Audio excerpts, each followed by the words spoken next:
સંપૂર્ણ કલ્યાણ કોઈ નથી કરી શકતું, પણ એ દિશામાં પ્રયત્ન કરે એ બહુ જરૂરી છે.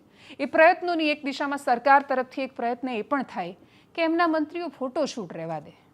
આપણે માનીએ કે સોશિયલ મીડિયાનો જમાનો છે, આપણે માનીએ કે જો દિખતા હે વો બિકતા હે, આપણે એવું માની લઈએ કે તમારે ખેડૂતોના હામી બનીને એવી છબી ઊભી કરવાની છે, પણ એ છબીમાં એટલું તો ધ્યાન રાખો બાપા કે તમે ફોટોશૂટ કરી રહ્યા છો એનો કોઈ વિડીયો એ લઈ રહ્યું છે, અને એ વિડીયો જ્યારે વાયરલ થશે ત્યારે તમે સરકારની કોઈ મદદ નથી કરી શકવાના. Cabinet minister Naresh Patel ground zero પર પહોંચ્યા. આદેશ હશે કે તમે જાઓ અને લોકોને દેખાડો કે તમે ગ્રાઉન્ડ પર છો. એટલે જેમ જીતુભાઈએ પેલો હાથમાં મગફળી પકડેલો ફોટો પાડ્યો હતો, જે રીતે શિવા સોલંકી બોલી રહ્યા હતા, જે રીતે મહેશભાઈ બોલ્યા, અર્જુનભાઈ ગયા, પ્રદ્યુમન વાજા ગયા, તો એમ નરેશ પટેલનો પણ વારો હતો.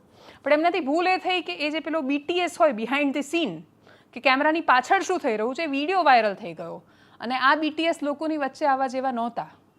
કેમેરાની પાછળ શું થઈ રહ્યું છે એ લોકોની વચ્ચે પહોંચે તો એમને સરકાર બહુ જ હામી અને સહાનુભૂતિવાળી ન દેખાય. સ્વાભાવિક છે કે ટીકાનો વરસાદ થાય. એ વિડીયોમાં એક તો એ જઈ રહ્યા છે, પછી ફોટો પાડી લે એમ કરીને આમ હાથમાં ઊંચકી રહ્યા છે, ફોટો પાડી રહ્યા છે, અને પછી એવું બોલી રહ્યા છે કે પાકમાંથી વાસ આવી રહી છે. વાસ જ આવે ને. ડાંગર બળી ગઈ છે, કપાસ બળી ગયો છે, મગફળીની હાલત ખરાબ છે. અહીંયા ગાંધીનગર પાસે જ્યારે અમારા સંવાદદાતા કાલે ગયા તો જોયું મગની ખરાબ હાલત છે. બધા પાકની ખરાબ હાલત છે.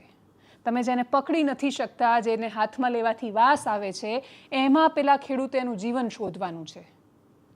મગફળી ફૂલી ગઈ છે, ત્યાં કેટલી જગ્યાએ ફૂગ આવી ગઈ છે, કેટલાક જગ્યાએ ઉગી નીકળી છે.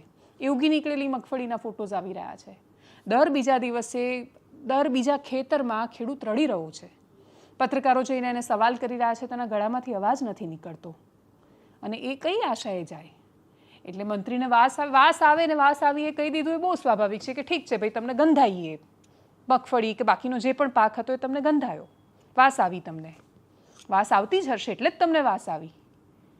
પણ એના પછી એના જીવનમાં જે આ માવઠાના કારણે દુર્ગંધ ફેલાઈ છે એ કોણ સાફ કરશે, એ કોણ સુધારશે?